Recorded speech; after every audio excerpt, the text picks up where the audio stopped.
There we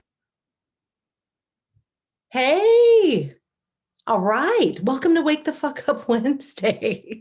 Yeah, so I was saying just got back from uh Kennecott, which is this beautiful former mining town. We have like friends and family that are up there. And so it was awesome. I went ice climbing for the first time in a long time. It was super great. Um, did some reading by the creek. The weather was awesome. So I'm feeling really just refreshed after spending all that time in the mountains. So great. I just love how I'm just surrounded by so much beauty.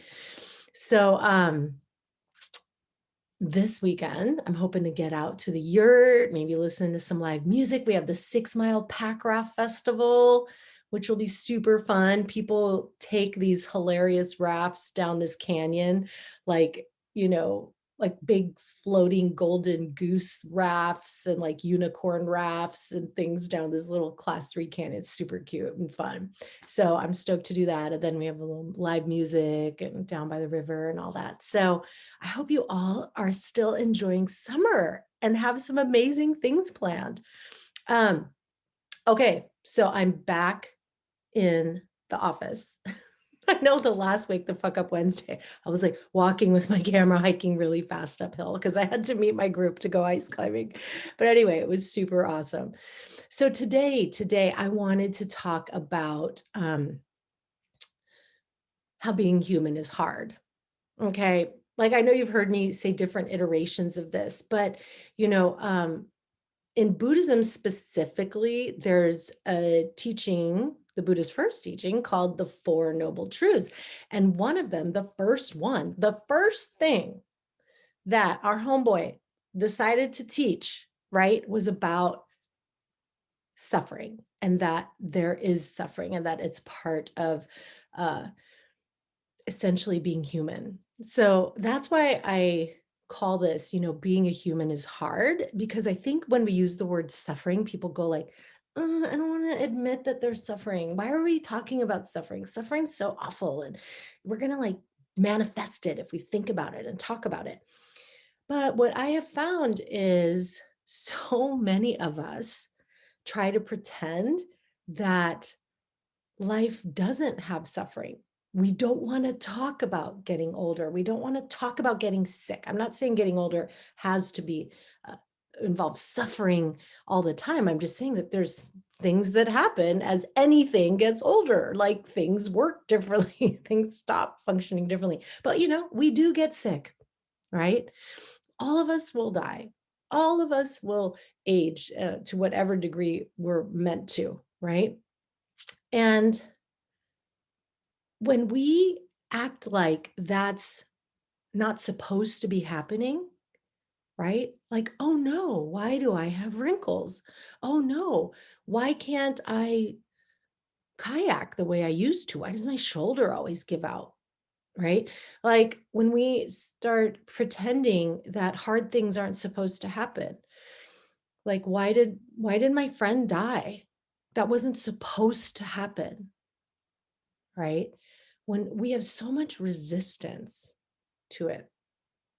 And that resistance creates so much suffering in us beyond the suffering that is just a part of being human. I mean,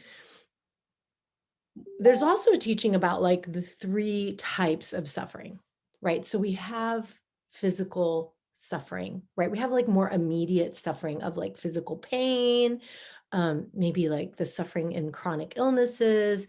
We cut ourselves, we break things, we ache. We also have the acute mental suffering, right? The psychological suffering of emotions, right? We also have the suffering of the fact that things change. So, um, we experience something and it's awesome. And then we have the suffering of when it's not awesome anymore, right? We have the suffering of um, then something that maybe we have an aversion to arising, right? And then that goes away too. But, we start grasping onto things that we don't want to go away that will inevitably go away. And we create so much suffering when we think, oh, no, no, no. Happiness is supposed to last forever. And when it ends, that means something's wrong. It means I fucked up. It means it shouldn't have happened. It means I don't deserve this, right? But it's not true. That's the nature of things. Things are awesome, and then things are not so awesome. And then things are awesome, and then things are not so awesome. But see, can you see the suffering that happens when we are not accepting that that's part of life and part of being human? Then the third type of suffering is almost this like existential angst, this sort of like, well, what is the meaning of me being here? Do I even exist? What is my purpose here? That can arise no matter how awesome our life is. I see this all the time with my clients, right? They get coached, they do awesome things, they create this amazing life, and then they're like, well, now I want to get coached on why I can't enjoy it because I put in all this effort, time, money, and energy to create this amazing life. And yet I still feel a little bit of emptiness here, right? Or think about the times in your life that maybe you felt like, is anything I'm doing having any meaning? Right? Like, what's the purpose of this? Why am I doing this? That's that third kind of suffering that arises because we have an awareness of the kind of inherent instability of life as it is, right? And so some people are like, well, if I think about all that, it makes me kind of depressed. And what I want to emphasize here is that, being depressed is actually being stuck in the suffering, right? And not moving out of it. And so it's not like you get depressed by thinking about how shit can be hard, right? We certain types of depression. I'm not talking about all types of depression. And let's sort of leave severe depression out of this conversation. But when we reflect on this and we get stuck in it, then we are actually ignoring the fact that things change and that it won't last forever, right? So just like the awesome things don't last forever, the hard things don't last forever either, unless we hold on to it, right? So I have found that when I acknowledge that life is inherently challenging sometimes, right? That being in a body is hard. Being born with a brain is hard. Being born with a brain that can remember suffering, being born with a brain that can imagine worst case scenarios, being born with a brain that has all of these potential ways of making us suffer, right? It can be really challenging sometimes. And so I really want to encourage you to look at when we are suffering as just, ah, this is part of life. Like I talk about how, when my practice was really strong, because, I go through waves of my meditation practice really being really strong and waves where it's not. Like I was in this period of doing retreat, going to Dharma talks every week, meditating regularly. And then my father died. And I remember almost being surprised with myself at how I was able to fully grieve and be sad and accept, right? I didn't have stories of like, oh, is this supposed to be happening? And why is this happening? And all of that, right? It was, yeah, this is what happens. We get old, we get sick, we die, we lose people we love.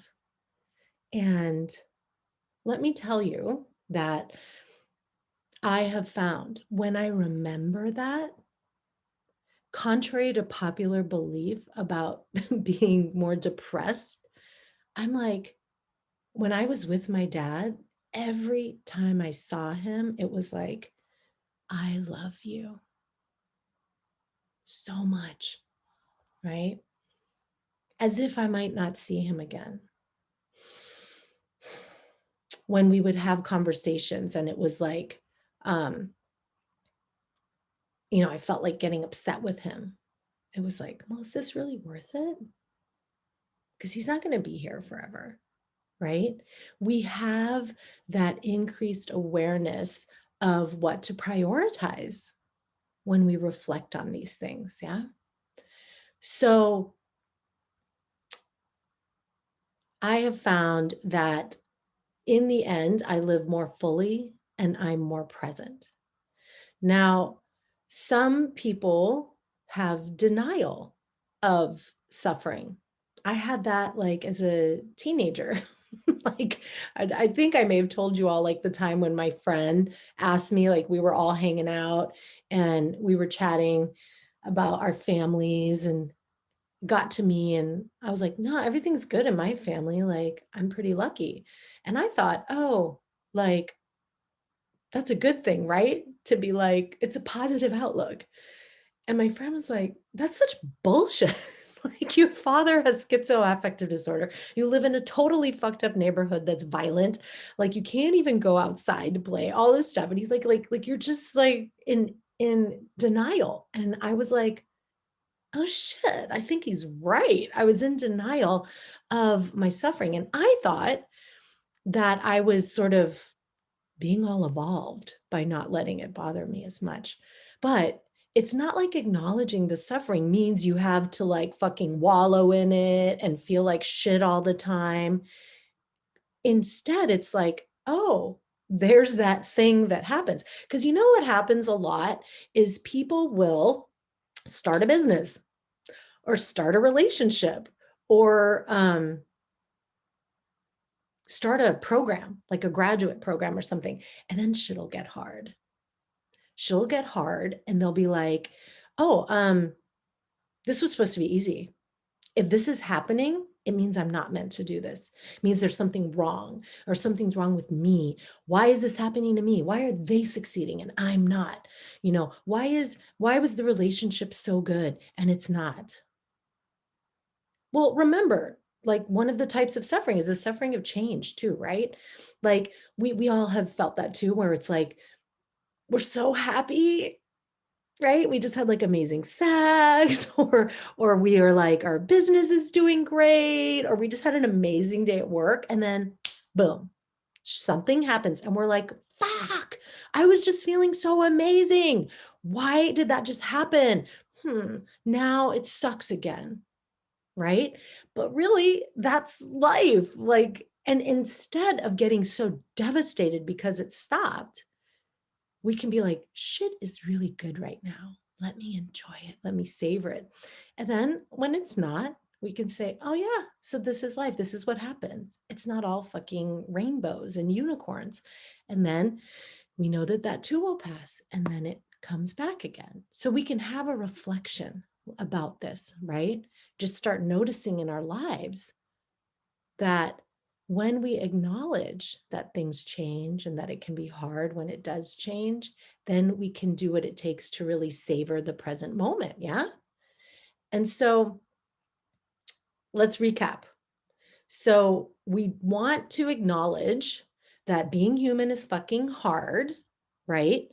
And that denying it and pretending that it's not supposed to be hard actually creates more suffering, right?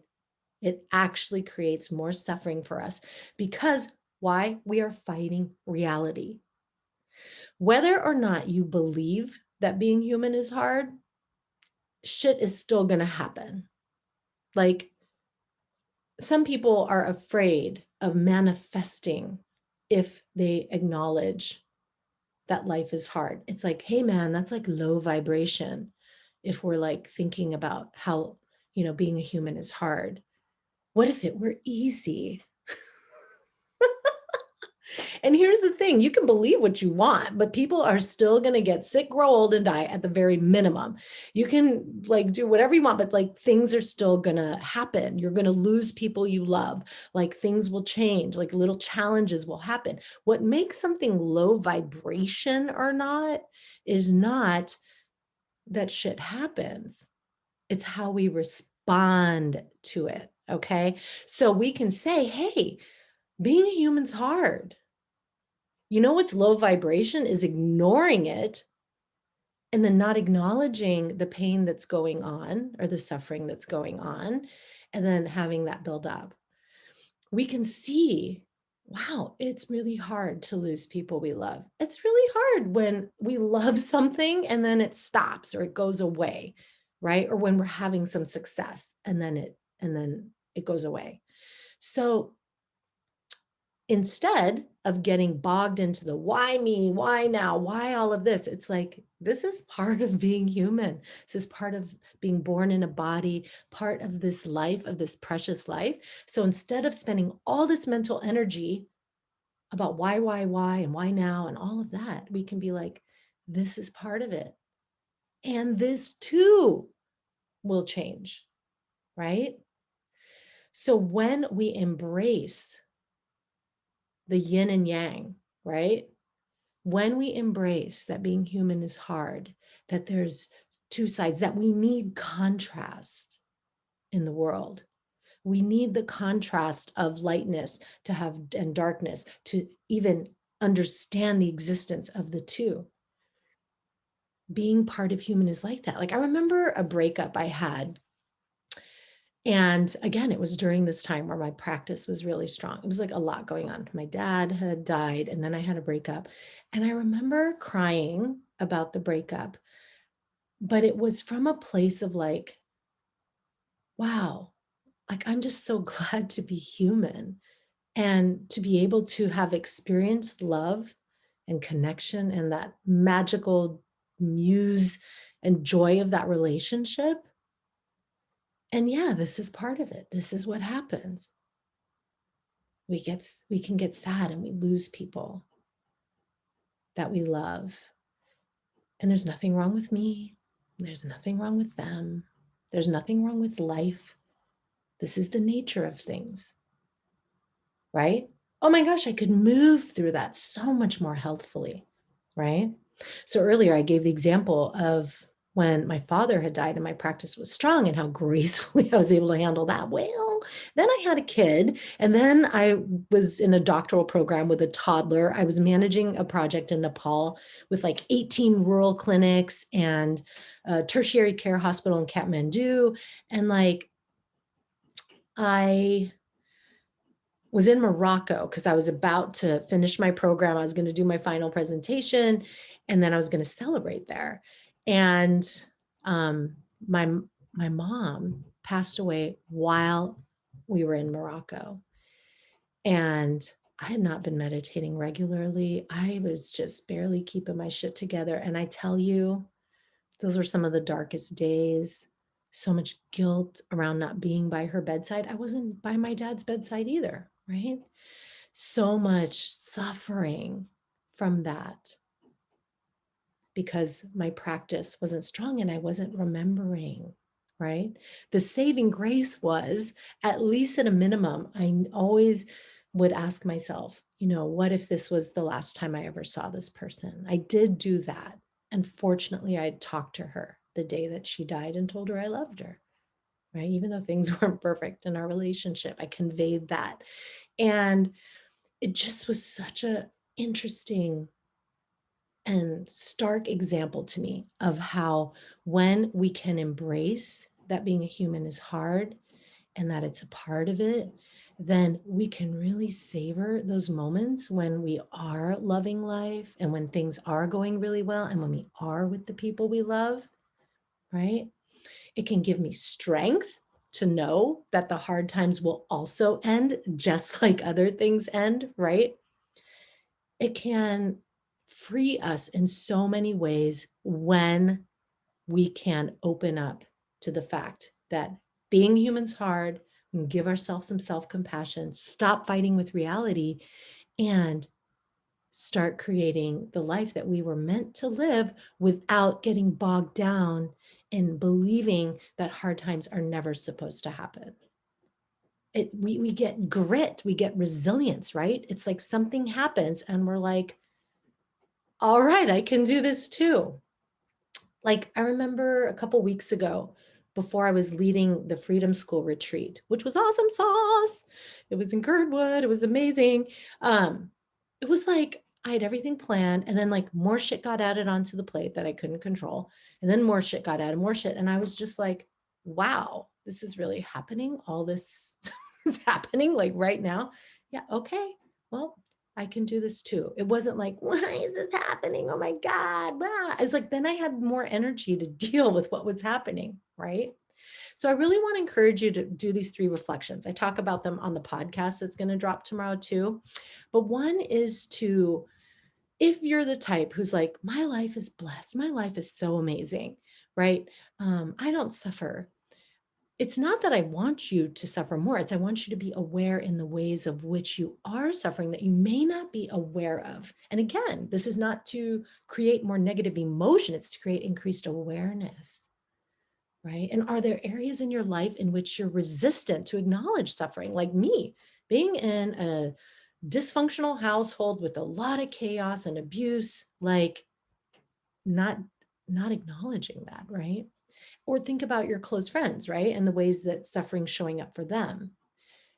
Then also, you could think about a time in your past when you were super miserable, right? And you're like, I'll never be happy again. And then look at where you are now, right? So you can see life changes. And maybe something right now, something's going really well. And then it's like, this too will change, not in a depressed way, but like, I'm so going to enjoy this. And then when it does change, I'm not going to let it make me think anything's wrong. Notice how they're paired, the suffering and the happiness, right? And then maybe for the rest of this week, you can become aware of when you experience a level of pain in your mind. And you could say, hey, how much of this is a fact, an objective fact, and how much of this is my emotional resistance to what's happening in this present moment? And just get curious, right? Okay. And hey, if you want to join Freedom School, y'all, we have enrollment open right now. Go to joinfreedomschool.com. We're going to be doing some cool shit this summer. We've got the fall cleanse coming up, some amazing things. Oh, and the Adventure Mastermind is going to get released pretty soon. There should be some spots open. I'm going to open it up first to Freedom School students. And then if there are some spots still open, I open it up to the rest of the list. Think 6 months, 2 amazing retreats where we do adventures together and have an amazing time.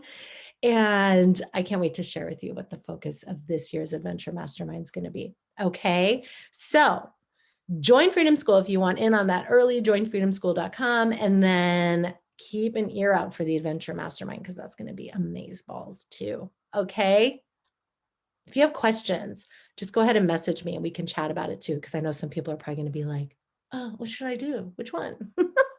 So it's all good. Okay. Hey, thanks for coming today. We're going to wake the fuck up to whatever is happening in our lives right now. Right? All of it. All of it. It's all a part of it. And it's all totally worth it. What a precious thing to be alive today, right? Okay. I love you. Bye.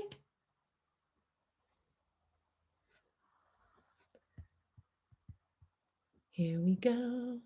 Ending all the things. Bye, Autumn. Bye, Franny. Bye, Kate.